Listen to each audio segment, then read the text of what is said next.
Alright boys and girls, Orlando to Fort Lauderdale in quick as a flash as my fiancée Aline is checking out the hotel room here. I'm here in Fort Lauderdale for a special reason. Finally time for me to realise a dream that I've had since being a young boy. I always used to look up to the sky and look at aeroplanes and wonder where they were going, where the passengers were going, where the pilots were taking them, and I always thought to myself, I want to be the captain of an aeroplane one day.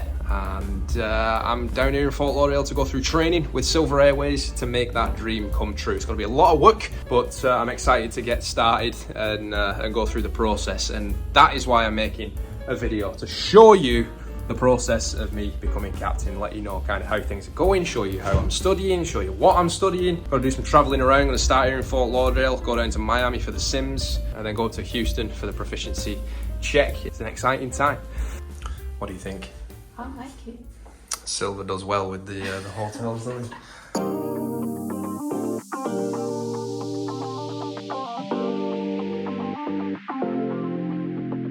Alright, so today's day one. Command training, basically to get us in the mindset of making decisions and how to be a good leader and enjoying getting into the mindset of a captain.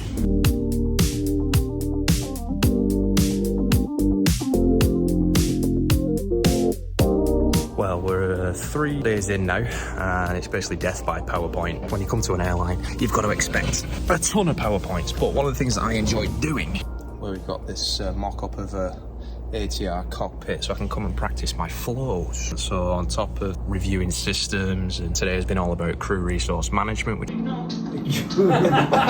is really important if you're going brand new into an airline from the general aviation world, where there's not much emphasis on crew resource management. It's a difficult transition to come into the airline world where everything you do relies on crew resource management. So today's been really cool. Even though, you know, with the upgrade transition, I'm just moving a few feet from the right seat where the first officer sits over to the captain's seat. It's not so much relearning where everything is, but you know, the muscle memory from this side is completely different. It's good to kind of sit here and go through all my different flows to kind of get used to it. So when I get into the sims, I'm ahead of the game. So yeah, it's really cool. Anyway, before takeoff checklist, please.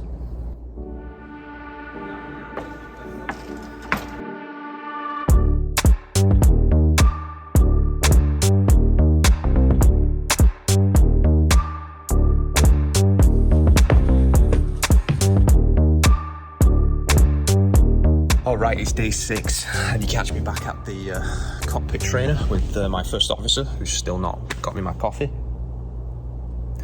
Believable. But yeah, today is the last day of training here in Fort Lauderdale. We've been grilled today on limitations, just one question after the other in preparation for the oral exam. Yeah, it's been good. I'm very happy with my performance.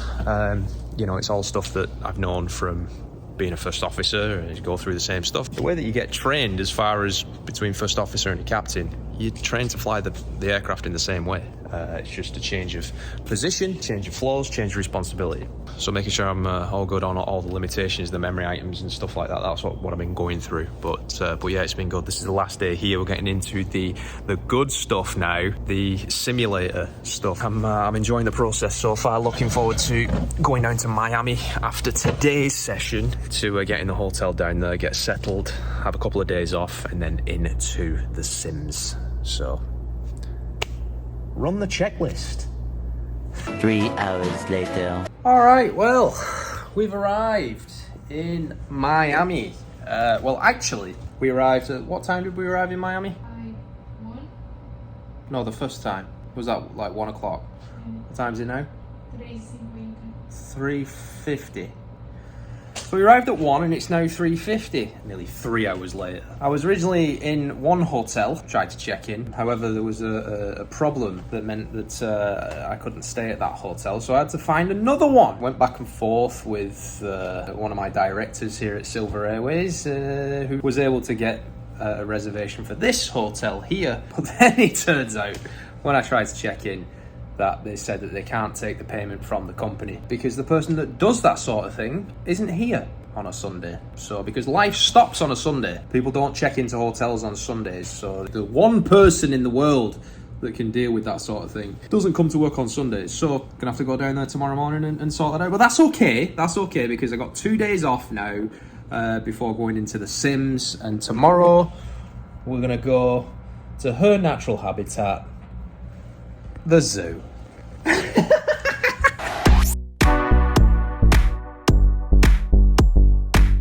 you know what an ATR is? Oh, here we go. Captain, First Officer.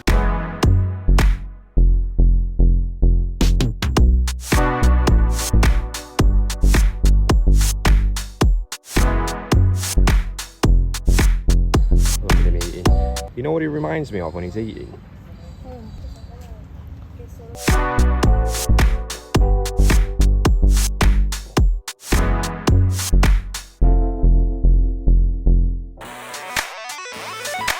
To go left or right. If you go left, it's all right. If you go right, you die. Yeah. And it's going to be rudder limited. This is great banter. You know what this one looks like? Don't even start.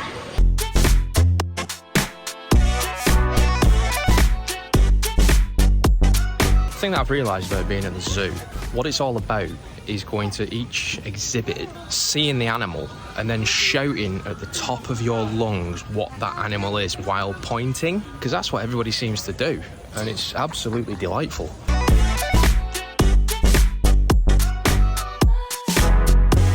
It's nice to have a little bit of R&R during training, but it's also important to study as well, which is what I'm doing right now. First thing that I did before I even came to training was I made myself a captain upgrade packet, which has all memory items. You have to know every single one of these memory items word for word. Operating conditions for different pieces of equipment. Limitations is a really big one, so I've got all that in my captain upgrade packet along with my flows. Now, what I made for myself with the flows is this here, which is taking me through every single procedure that I need to get through to get to the runway and then to get airborne and then to landing and back to the gate where we're parking until the parking checklist. So that's something that I've been studying as well, along with flashcards, going through all of the different panels, which you can see here, which those flashcards are made from this, which is the systems book from ATR, which is going through each panel and kind of showing you what every single light means. And I'm making sure that I know what every single light means. If on my oral exam I get asked a certain thing, then I know what's going on. So that's really helpful. It is a lot of stuff to go through. So you know, as much as relaxing and being in a good mindset for doing this is important, it's also important to make sure you're knuckling down and getting the studying going, because if you're not prepared, it's not going to be a good thing. So we've already been tested on a lot of this stuff last week once we were doing the ground training in Fort Lauderdale, which went actually really well. I was really pleased with my performance. And now that we're down here in Miami, we're doing what's called the FPTs, which is a fixed base kind of a touch screen simulator. It's not a full motion simulator, but it's to kind of get you in the groove of going through your flows and going through the procedures and stuff as captain. So it's been really good. The first day of that was just to get familiar with everything from the left seat, and then next day was more failures and also shooting approaches in that thing, which is weird because you don't actually have control. It's just a touch screen, so you're just going through. It's a procedural tool. And then today has been a lot of failures. So the instructor was failing everything as we were flying, cascading checklists and seeing how we were doing with crew resource management and kind of managing the situation. Pleased with the performance. The 3 days of that have been done, and now starting tomorrow we're going to the full motion simulator, and I'll let you know how that goes.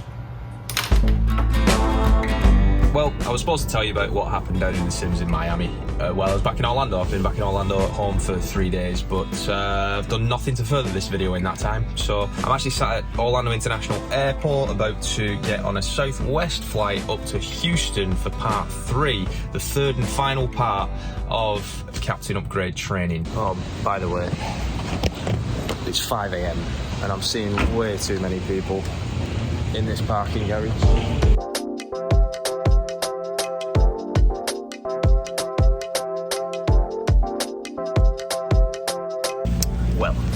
a nice 20-25 minutes in the line just to drop my bag. Coming out of that line and then looking at the security line, and it's saying 30 to 40 minutes. Decided to give my KCM a go, and luckily it worked. So no 40-minute wait in a security line for Lewis. It's going to be a good day.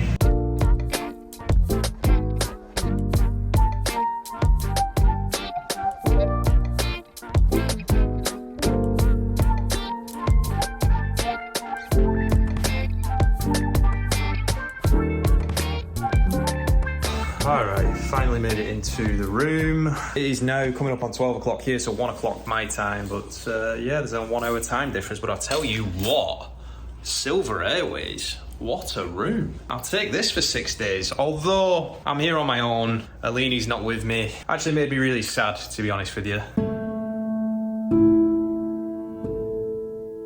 Got a job to do. We're up here for part 3, the final phase. A couple of more sims, a pre-oral exam, a PC, proficiency check, which I'll talk about at some point. But what I do need to explain before all that is how the sims have been going. It started out, we had 3 days of FPTs, which is like a fixed-base touchscreen simulator, procedures trainer. Not really hands-on with the controls or anything because there are no controls. It's all a touchscreen, but it's really cool to go through procedures. So on there, the instructor for the 3 days was taking us through the captain flows and stuff, which honestly the ATR for the captain is really quite easy. You're moving just a little bit to the left in the cockpit, but everything's different. The way that you look at things is different. You know, the way that you touch it, you're not touching it with your left hand now, you're touching it with your right. It's getting used to where everything is, getting used to the flows, getting used to the procedures. He threw in some failures and stuff to test us and test if we know our memory items, which is important before going into the sims, because that's when everything starts going downhill.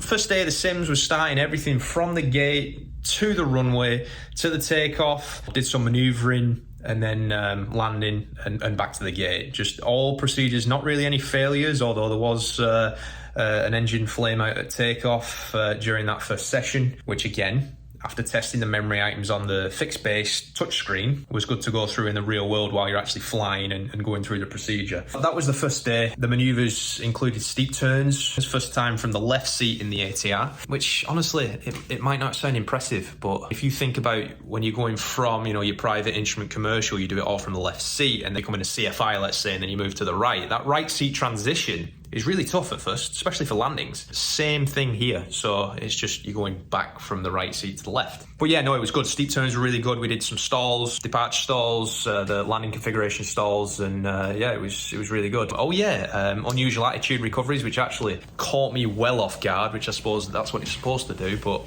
the instructor just sits behind you giggling as he presses a button and the simulator goes flying and you got to deal with it. But all that went really well, so it was good to go through all of that. The next day was the day that the failures really started coming. A lot of things started failing. A lot of the engine failures, engine fires at takeoff, rejected takeoffs, and single engine approaches, single engine go-arounds, which go-arounds in airliners is more in depth than it is, you know, when you're flying general aviation, as is to be expected. But when you have to go around single engine, it's a whole other beast. So the third day was arguably the toughest day.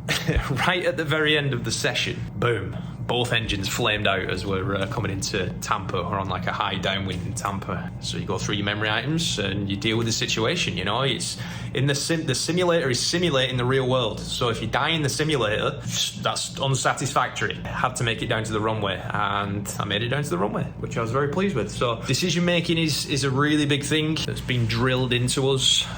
You know, everything that happens in the aircraft or in the simulator, the instructor will go, okay, Captain, what are we going to do now? The whole training has been getting you into the mindset. You know, even from the very beginning of this video, I mentioned that, you know, you're getting into the captain's mindset and making decisions. What are you going to do? How are you going to do it? And it's all culminated into performing in the simulator. So it's been really, really good. Just arrived here after waking up at 4 a.m. I've got a simulator session tonight at 7:30. Then tomorrow we've got a pre-oral exam. If we don't pass that, we don't go to the proficiency check. So it's going to be a lot of studying the system, studying the memory items, studying the limitations of the aircraft again, and making sure it's all rock solid up here. Now for the oral part of the proficiency check, we're going to be asked about the memory items. that we have to know verbatim. So as it's written in our QRH, we have to say it as it's written. It's been drilled into my head since being a first officer, because you have to know them all as a first officer as well. But you got to make sure you know everything word for word. My fiancée Aline has been testing me on my memory items, and I've been nailing it. So I'm very confident in my memory items. But verbalizing it to an examiner to actually flying and doing the memory items in flight, there's a difference. For example, the longest memory item we've got, which is engine flame out of takeoff, right? Auto feather check, up trim check. If no up trim, PL1 and 2 advance to the ramp. When airborne, landing gear up. If no bleeds 1 and 2, fault bleeds 1 and 2 off. At acceleration altitude, alt mode set. At VFTO, PL1 and 2 in the notch, power management MCT, IAS mode set. If normal conditions, speed target, check VFTO, flaps 0 degrees. If icing conditions, speed target, check VFTO, icing, flaps 15, flaps maintain 15 degrees, PL, affected engine flight idle, CL, affected engine feather, then fuel shut off. You just get past V1, your engine fails. You've got to do all of that. Now, it sounds like a lot, right? So when you're saying it to an examiner, it's like, it's a lot of stuff that you're rattling off. But when you're actually flying it, it's a lot slower. Think about it. All that stuff is happening when you're climbing at a ridiculously slow climb rate towards your acceleration altitude, which is 1,000 feet. It can take a while. So you've got plenty of time while it's happening to think about what's coming next and what you're going to do. So anyone that's coming flying with us at Silver Airways is a brand new first officer. Memory items, you got to know them both ways, verbatim and in the plane. The other reason that I'm excited, just had a new staffing bid, because we got a base shake-up, because we're opening the Orlando base. Yes!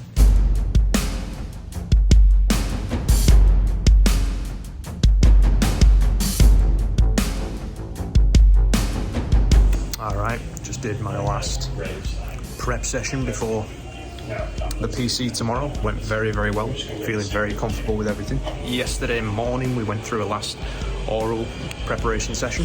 Went really well. Got the sign off to say that I'm ready to go to the PC. So very, very pleased. I've got a seat support now for my partner. I have his last go. Tomorrow's the big day. So I'll talk to you more about it when I'm back at the hotel, but we're at flight safety in here in Houston. Never been here before. Well, that's it. That's the training, for the PC at least, finished. There's no more chances to prepare. All that's left to do now is to go through and make sure that my knowledge is where it needs to be with all the stuff that I've been studying. Just keep studying, although we did a little bit of oral prep today as well. And then today we were actually with a different instructor today, because our instructor went back to Florida, which is good to get another set of eyes on us. But yeah, I'm going to spend the evening kind of relaxing. Going to order a nice pizza, you know, because you've got to eat healthy. All the training that we've done so far, it's all been in the lead up to tomorrow. And tomorrow is upon us. Today is the day. Proficiency check day. And I've woken up at the crack of 11 a.m. to get all my study stuff out and go through it one more time. Today, the PC, we're meeting at 5 p.m. It's going to be a long evening, so I've got to make sure I'm fed and I'm hydrated and ready to go for this huge moment. Probably the biggest moment in my pilot career. There's still some training to do after today. However, today's the big day. I don't exactly know how the PC is going to go. However, this is the way that I think it's going to go. We'll be asked memory items, limitations, things about systems. Once we're finished with that, we'll be going into the simulator where one of us will start in the left seat, the other one in the right, and then we'll switch once the examiner is done. Beating us down. From the gate, starting up, taxiing out, with some little failures here and there, maybe an aborted start. Something like that's going to happen. Then when we're taxiing out, it's going to be low visibility, and the visibility is going to drop to a point where we need a takeoff alternate. So we need to stop, make sure we do all the procedure to get a takeoff alternate, and then we'll get to the runway and we'll blast off. Once we blast off, we're going to blast off in non-icing conditions, but it's quickly going to change into icing conditions. You've got to make sure you're keeping an eye on the temperature, and then you're going through the entering icing conditions procedure at the correct time. Now, yesterday when we did that with the instructor, he gave us a fault light just as we went into icing conditions, which diverted our attention a little bit. So you need to make sure that the attention is diverted between flying, what's going on, with the faults and stuff like that, and then obviously the icing stuff. So got to make sure we're ahead of the game with that. Once that's done, we'll go out, do maneuvers, steep turns, stalls, and then after that, there's probably going to be an engine failure or something like that. Engine failure, engine fire. Shut down the engine, single engine procedure, probably to a single engine approach. Single engine missed, by which time we might get the engine back. possibly. And then we'll do a dual engine approach, dual engine missed, probably to a landing somehow, probably with another failure.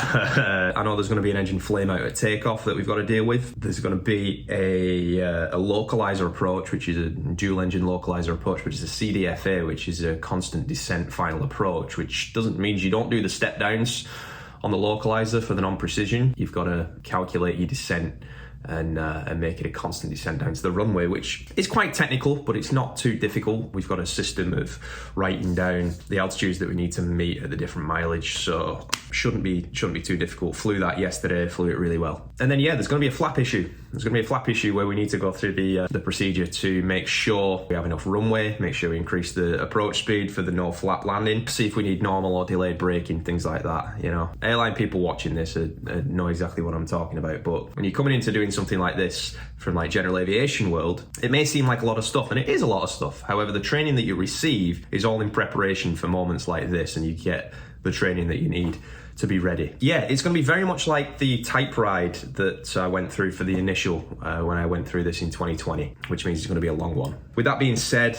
enough talking to a camera. Let's get studying, and I'll talk to you later, where hopefully I'll be giving you good news.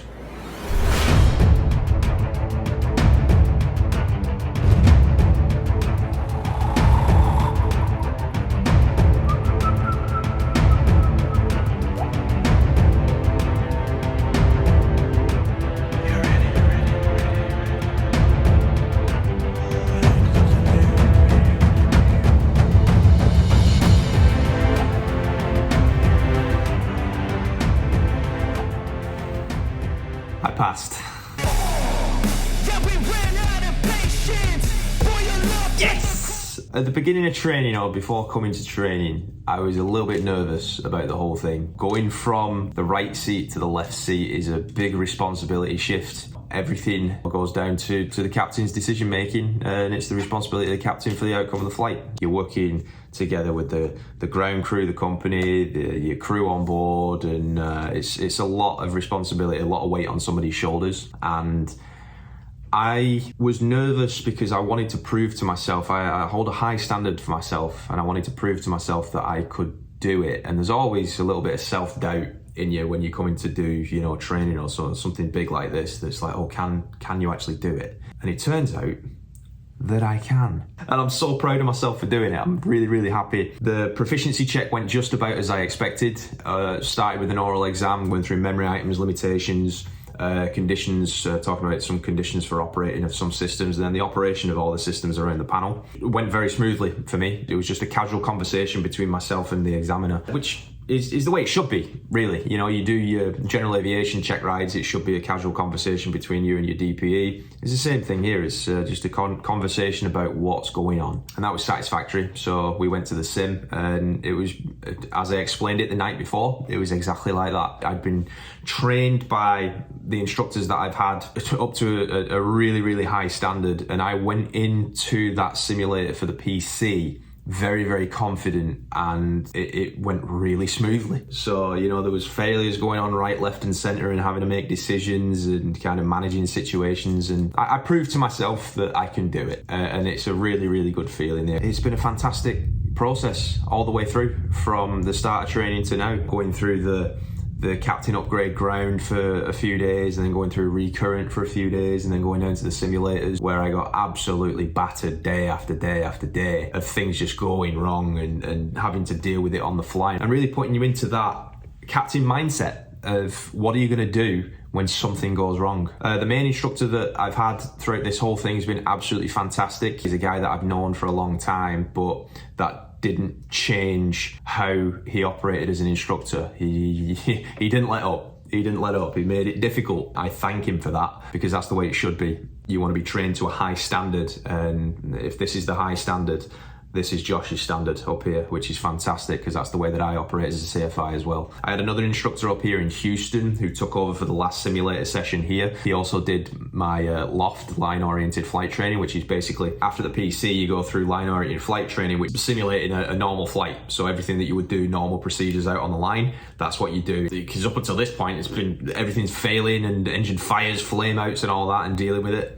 This flight was, or these two flights were very straightforward. That instructor gave me another perspective, another set of eyes, another perspective on things, and he has helped me as well grow as a pilot, which I'm very, very thankful for. The whole process, start to finish, you know the expectations, you know what you're trying to achieve, and you go and achieve it. The company's helped me do that, the instructors have helped me do that, my family, my fiance has helped me do that. She was down with me in Fort Lauderdale and Miami, sat in the hotel room bored, waiting for me to come back from my sessions to give me all the support in the world to help push me on to achieve this dream. Big thank you to Aline, and big thank you to you for watching. It's good that I am able to share this with you. Hopefully this has given you some insight into how training goes for upgrade, at least here at Silver Airways anyway. For me, Silver Airways is like a little family. We all know each other. We all know who we're flying with, we all know the operations people, we know the people in the training departments and all that. It's nice to be part of a company that wants to see you succeed,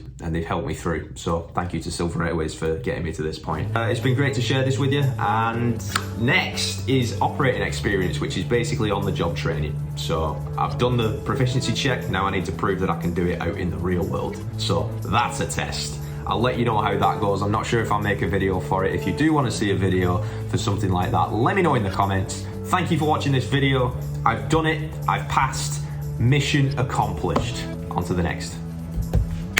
Yes!